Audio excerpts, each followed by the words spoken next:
Welcome back to Pittsburgh Sports Now. This is the Hoops Report. George Michalowski here for PSN. I'll be taking you guys every morning at 7 a.m. Monday through Friday through the latest in Pittsburgh's basketball scene. That's Pitt, that's RMU, that's Duquesne, women's basketball, men's basketball, high school. We've got it all. Even NBA. Today, I want to focus on Pitt in the NBA. Justin Champagnie and Bob Carrington started the Wizards' last game against the Celtics. It was a loss, like most of the Wizards' games this year. But both players had a double-double. I mean, when was the last time we saw this? I don't know if it's ever happened before. Two former Pitt players with a double-double playing a combined 79 minutes in an NBA game, starting the game together. It's unbelievable to see what Bub has been able to do so far in his NBA career. I've got it right here. He's number one out of all NBA rookies this year in assists per game and minutes per game. He is tied for third in defensive rebounding for rookies. He's in the top 5 for 3-pointers a game, and he's in the top 10 for points per game for all rookies. I mean, this is a guy who was the 14th pick. We obviously knew he was special at Pitt, but I do not think I would have seen him dropping double doubles in December of 2024, not at Pitt, right? Like he's doing it against the best competition in the world. He's averaging 9, 4, and 4 right now. He's been special. I mean, he's had his down games. Sure, he had 2 points I saw last week. But Bub is playing as much as you could possibly ask for as a rookie. I know they're losing a lot of games, but this guy's going to have a real chance to make hundreds of millions of dollars in the NBA. That's a realistic thing right now. Looking at him coming off that 11 and 10 performance, Champagnie, he was spectacular. In 39 minutes, he had 13 points, 14 rebounds. That sounds like a vintage Justin Champagnie performance based on what we saw from him at Pitt through 2, 3 years ago. So great to see that the former Pitt players shining in the NBA together.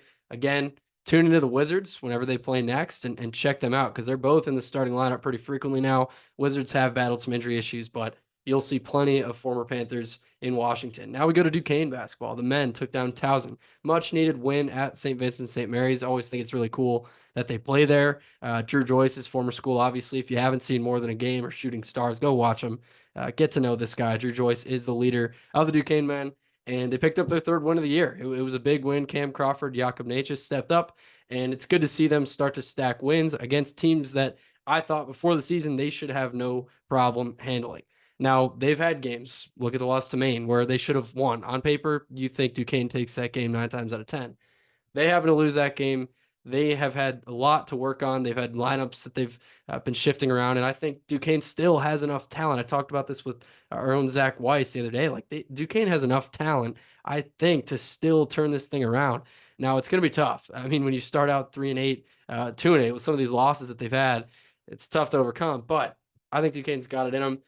They've got some time off here this week, as do most teams. We've only got RMU men and RMU women in action in the front half of the week, so these teams have a lot of time to regroup. They've got a big one, the Duquesne men, on Saturday against UC Irvine. That's the best game in the city, guys. Like, I know we got a lot of football going on this upcoming weekend, but look, Duquesne UC Irvine is going to be a great game. UC Irvine is top 40 in the net rankings. They were top 25 in the net rankings just a couple days ago. I mean, they're 8-1. Like, this is a really good team. They're Duquesne's playing at home. On the Duquesne women's side, Meg McConnell, I mean, are you kidding me? 35 points and 9 steals. She set 2 career highs this weekend. For those of us who've seen Meg in person, it's not a surprise. I don't think it's a surprise to Dan Burt, the head coach, when this stuff happens. But man, she put up 35 points, a career high today or yesterday against Canisius. Just a special performance. And to see her get 9 steals too isn't all that surprising either. She's a spectacular player. Dan Burt claims she's the best player in the city. Hard to argue with that, with the impact that she has had on her team this year and honestly for her whole career. So go out and watch Meg. Go out and watch Duquesne women's basketball. They're on a roll right now. They're the hottest team in the city. Pitt women's basketball has lost 5 of 6. They fell to Miami in a close one yesterday and Sunday. Khadija Faye, again, spectacular, 21 points, 14 rebounds. I expect those stat lines out of her at this point. She's very good at finishing in the paint. She can grab offensive rebounds. I think that's probably her better skill, is grabbing her own offensive boards and grabbing her teammates' offensive boards and putting them back in. So Faye was special again, but other than that, Pitt had 20 turnovers. It was the 4th time this year that the Pitt women have had 20 turnovers in a game. You're not going to win a lot of games doing that. They've got New Hampshire on Thursday, so we'll watch out for that. That's all we've got for today's episode of the Hoops Report on Pittsburgh Sports Now. I'll be here every morning, guys. Tune in. Let's grow this thing up. Appreciate it.